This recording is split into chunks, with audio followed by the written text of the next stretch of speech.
लेकर के हैदराबाद में लगातार बवाल मचता हुआ दिखाई दे रहा है। पर इन तस्वीरों के बीच में सबसे बड़ा सवाल ये खड़ा हो जाता है कि आखिरकार जिसने मुसलमानों की धार्मिक भावनाओं को आहत किया, जिसने हजरत मोहम्मद सल्लल्लाहु अलैहि वसल्लम साहब का अनादर किया, उसको कुछ ही घंटों में जमानत दे दी गई। पर उसी के खिलाफ जो लोग सड़कों पर उतर करके एहतजाज कर रहे थे या टी राजा सिंह की गिरफ्तारी की मांग कर रहे थे और जो नफरत फैलाने वाले लोग हैं उनके खिलाफ नारेबाजी कर रहे थे, तो उन्हीं लोगों को गिरफ्तार कर जेल की सलाखों के पीछे ठूसने का काम किया जा रहा है। और इस बीच गुमराह करने की कोशिश टी राजा के वकील द्वारा भी की गई, जहां टी राजा के बयान को लेकर के उन्होंने अपना बयान दे दिया और बता दिया कि भाई साहब यूएई से 3 बार फोन कॉल आया है और उन्हें धमकी दी गई है, सरतन से जुदा की धमकी दी गई है। ठीक इससे पहले एक महंत ने भी इसी तरीके के हथकंडे को अपनाया था और यह बताया था कि यूएई से धमकी आई है, जो कि बार बार ये फोन कॉल उसके पास आया है।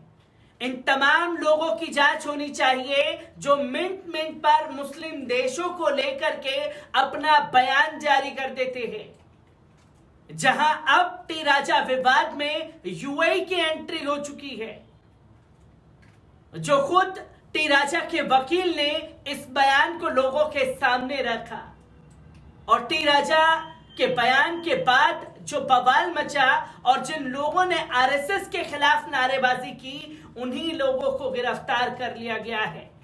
ये आखिरकार हैदराबाद में चल क्या रहा है, एक बार इस पूरी रिपोर्ट पर नजर डालते हैं। हजरत मोहम्मद सल्लल्लाहु अलैहि वसल्लम साहब पर विवादित टिप्पणी करने वाले भाजपा विधायक टी राजा सिंह के वकील को यूएई से धमकी मिली है। सूत्रों के मुताबिक उनके वकील के पास धमकी भरे 3 कॉल आए हैं। राजा सिंह की विवादित टिप्पणी के बाद पूरे हैदराबाद में जगह जगह प्रदर्शन जारी हैं। उन्हें मंगलवार सुबह गिरफ्तार किया गया था, लेकिन रात तक उन्हें जमानत दे दी गई। इसके विरोध में रात भर प्रदर्शन चलते रहे। जगह जगह टी राजा के खिलाफ एहतजाज रहा। सब इंस्पेक्टर समेत 4 लोग घायल हो गए। बड़ी संख्या में मुस्लिम युवाओं ने गोश महल की तरफ मार्च करने की कोशिश की, लेकिन पुलिस ने उन्हें रास्ते में रोक दिया। प्रदर्शन की खबरें अंबरपेट, तलबकट्टा, मंगोलपुरा, खिलवत और बहादुरपुर और चंचलगुड़ा से आई है। इधर राजा सिंह के विरोध में खिलाफ एक रैली के दौरान कलीमुद्दीन नाम के व्यक्ति ने आरएसएस के खिलाफ अपमानजनक नारे लगाए। आरोपी की पहचान कर उसे गिरफ्तार कर लिया गया है। भाजपा ने टी राजा सिंह को पार्टी से निलंबित कर बड़ा झटका दे दिया है। उनके खिलाफ आईपीसी की कई धाराओं में केस दर्ज हुआ था। कोर्ट ने पहले उन्हें 14 दिन की न्यायिक हिरासत में भेजने का आदेश दिया था, लेकिन बाद में कोर्ट ने रिमांड ऑर्डर वापस लेते हुए उन्हें बेल दे दी। टी राजा ने मंगलवार को एक वीडियो जारी कर हजरत मोहम्मद सल्लल्लाहु अलैहि वसल्लम साहब के खिलाफ आपत्तिजनक शब्दों का इस्तेमाल किया था। हालांकि बाद में उन्होंने इसे मजाक बताया था। बयान के बाद बड़ी संख्या में लोग उनके विरोध में सड़कों पर उतर आए थे। इसके बाद इन्हें गिरफ्तार कर लिया गया था। टी राजा के बयान के खिलाफ सोमवार रात से ही हैदराबाद में जगह जगह प्रदर्शन जारी रहे। नाराज भीड़ ने गुस्ताखे नबी की एक ही सजा, सिरतन से जुदा के नारे लगाए।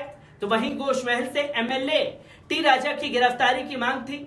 तो वहीं प्रदर्शनकारियों ने टी राजा के बयान की तुलना पूर्व भाजपा प्रवक्ता नुपुर शर्मा के बयान से कर दी। प्रदर्शनकारियों ने दबीरपुरा पुलिस स्टेशन में टी राजा सिंह के खिलाफ आईपीसी 295A, 153A समेत कई धाराओं में केस दर्ज किया था। पुलिस ने प्रदर्शनकारियों से भी कई लोगों को हिरासत में लिया था। हैदराबाद के police commissioner office, director general of police office और पुराने पुलिस कमिश्नर ऑफिस के दफ्तर के बाहर बड़ी संख्या में मुसलमान मौजूद हो गए थे। टी राजा सिंह के खिलाफ पुलिस बल तैनात कर दी गई थी। राजा सिंह के कथित बयान पर एआईएमआईएम प्रमुख बैरिस्टर असदुद्दीन ओवैसी ने कहा था, मैं भाजपा विधायक के बयान की निंदा करता हूं। भाजपा तेलंगाना और हैदराबाद के अमन को खराब करना चाहती है और यहां पर सांप्रदायिक दंगे कराना चाहती है। भाजपा विधायक ने कॉमेडियन मुनव्वर फारूकी के खिलाफ एक वीडियो जारी किया था। मुनव्वर ने पिछले हफ्ते ही हैदराबाद में एक कॉमेडी शो में परफॉर्म किया था। इससे पहले राजा सिंह ने फारूकी के शो को रोकने की धमकी तक दे डाली थी और सेट को आग लगा देने की बातें कही थी।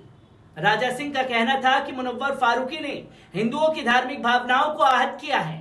इस धमकी के बाद उन्हें हाउस अरेस्ट में रखा गया था, जिसकी तस्वीरें लोगों के सामने आई। पर भाजपा प्रवक्ता नुपुर शर्मा ने 27 मई को जिस तरह एक टीवी डिबेट के दौरान हजरत मोहम्मद सल्लल्लाहु अलैहि वसल्लम साहब पर विवादित बयान दिया था, बयान के चलते भाजपा ने उन्हें 6 साल के लिए पार्टी से सस्पेंड कर दिया था।